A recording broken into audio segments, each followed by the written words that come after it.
Shut up and take my money. Let's be real for a second. I just got an email from my toothbrush. Yeah, my toothbrush. Apparently I missed my scheduled bristlehead replacement, and now it's pausing my oral health journey. Huh? What if you were to swap your plastic toothbrush for bamboo? Here at Brushbox, we've designed a bamboo brush that helps you reduce... Since when did brushing my teeth come with a terms of service? Quip Ultra's Easy Click brush pods are a no-brainer. Hear that, brain? Huh? These numbers may look like a math thing, but it's a mouth thing. This is a toothbrush, not a Tesla.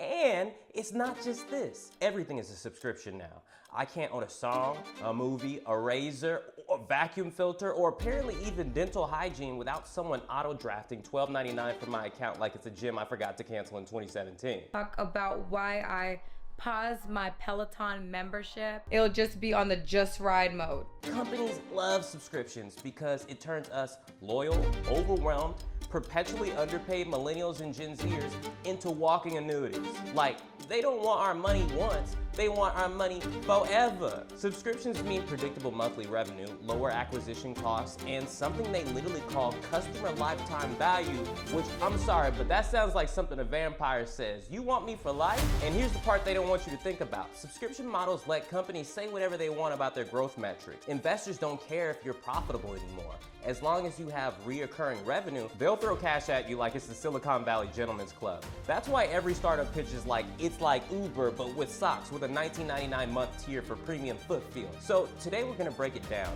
from toothbrushes to tacos. Well, Taco Bell now testing a taco subscription service.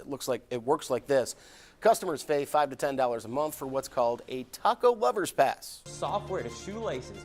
Look at how subscription culture has hijacked our wallets, what it's doing to our generation, and how we ended up paying rent on our lives.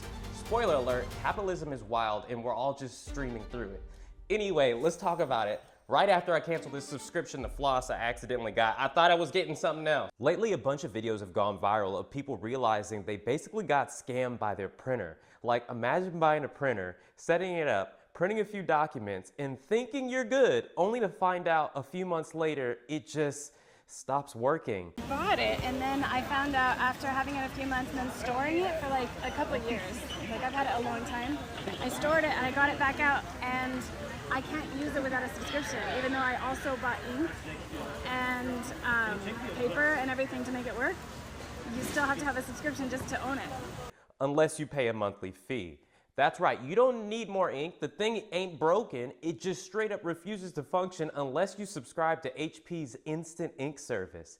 It's a subscription for printing. Not for ink, not for paper, but for the privilege of printing stuff on a machine you already paid for. I'm sorry for laughing at y'all, but look at the fine print. The printer connects to Wi-Fi, spies on how many pages you print, and if you go over your plan or cancel altogether, it will lock you out like you missed a rent payment. Even if the ink is still full, even if you already paid for that ink, and to make it even worse, you can't just go rogue on them and buy off-brand cartridges because HP uses DRM to block those. So now your printer has loyalty issues. Everything is turning into a subscription these days, but I didn't think I'd have to budget monthly just to print a shipping label or return my Amazon regrets. Dang! Another product that stirred controversy similar to HP's printer subscription is BMW's Heated Seat subscription. In mid-2022, BMW introduced a subscription model in several countries, including the UK, Germany, South Korea, and New Zealand. It's crazy to me that, like, when everybody comes together and we decide that we don't want something to happen, auto manufacturers, or just in general, companies in general, they will stop in their tracks. So a little over a year ago, BMW was going to start making you pay for subscriptions in your car. For example, cooled seats, heated seats, and basic safety features that come standard on your vehicle. Where drivers were required to pay approximately $18 per month to activate the heated seats in their vehicles that they already paid for.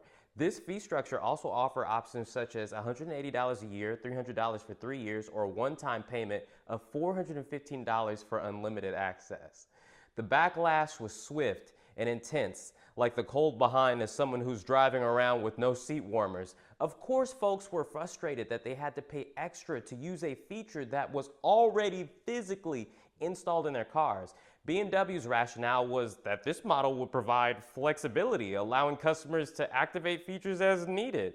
However, the perception that they were being charged twice once for the hardware and again for its activation, led to widespread criticism because they booty cheeks was cold. So in response to the negative feedback, BMW announced in September 2023 it would discontinue the heated seat subscription model. Peter Nota, BMW's board member for sales and marketing, acknowledged the user acceptance was not high and that customers felt they were paying double, even though that wasn't the company's intention at all. Come on. We just wanted your money. So while BMW has ended the subscription model for hardware-based features like heated seats, the company does continue to explore subscription services for software-based features. I feel them, I get the idea, such as advanced driver assistance systems and parking assistance, okay? That lets them get one of a variety of tacos every day for 30 days. Taco Bell trying out the subscription service at about 20 of its Tucson, Arizona restaurants. No word on when it might roll out for the rest of the country. Just seems like a bad idea, Steph. I don't know. Having to go to Taco Bell every day. They should give you your weekly allotment of tacos at in once. one lump sum. Unless you like work across from a Taco Bell and then you just walk over every day for lunch. I mean, I pass a couple of them on the way home, but I'm still not stopping at Taco Bell every day.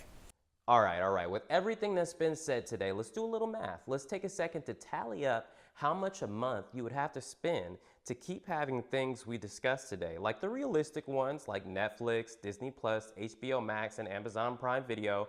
You're already dropping around $60 just to watch stuff. And I gotta have Paramount Plus because they have every Star Trek and Frasier. Sadly, they got me for life. Toss in Spotify and Apple Music, and that's another $10 to $15 for your endless playlist. And you know you gotta listen to Sade. Her music is for free on YouTube as well as her concerts. But anyway, now add the absurdity of paying $18 a month just to warm your own butt in a BMW, because apparently heated seats come with a subscription now. Then there's your Quip toothbrush, quietly charging you $5 every month for replacement heads while you brush your teeth. So we also can't forget the robotic vacuum, demanding $8 to $15 monthly for its premium features. And if you're into tacos on a subscription, Taco Bell wants $5 to $10 to keep the freebies and discounts coming. And your HP printer, it's probably another $5 to $10 a month just so it'll actually print. And let's be real, that's roughly $120 to $140 a month just to keep your house, car, snacks, and personal hygiene upgraded. And that's before you factor in gym memberships, I forgot the Peloton thing, meditation apps, or all the other little subscription traps we fall into. So at this rate, we're not consumers anymore. We're basically professional subscription collectors. So in conclusion, it's easy to just tune out, turn your brain off, and scroll through all these subscription traps like it's no big deal. But if we keep letting companies sneak in fees for stuff we already paid for, we're basically handing over our wallets while wearing blindfolds. Printers that refuse to print without a subscription, cars charging you to warm your own seat, even your toothbrush is trying to get a monthly cut. That's not convenience, that's straight up daylight robbery dressed in a fancy app. So you might be asking, what do, William? Yeah, it might feel like we're sliding headfirst into some dystopian sci-fi movie where everything you own is suddenly rented and controlled by someone else. But here's the truth. Dystopia only wins if we let it. If we call it out, share the stories, and refuse to play along, we can push back. We're smarter than this. We're not just passive consumers. We're the ones holding the power. So next time your printer tries to hold your documents hostage or your car demands a subscription for basic services, don't just sigh and pay up. Leave a like on me and subscribe to my YouTube channel. And most importantly, demand better from these companies, because the future doesn't have to be a never-ending subscription night. It can be like one where we all wake up, take off the blindfold and say, not today, subscription overlords, not today. Takes off VR helmet, and they all surround you like in the Matrix. Puts the VR helmet back on because the 1990s was the height of technology. They own it. How do we know? Amen.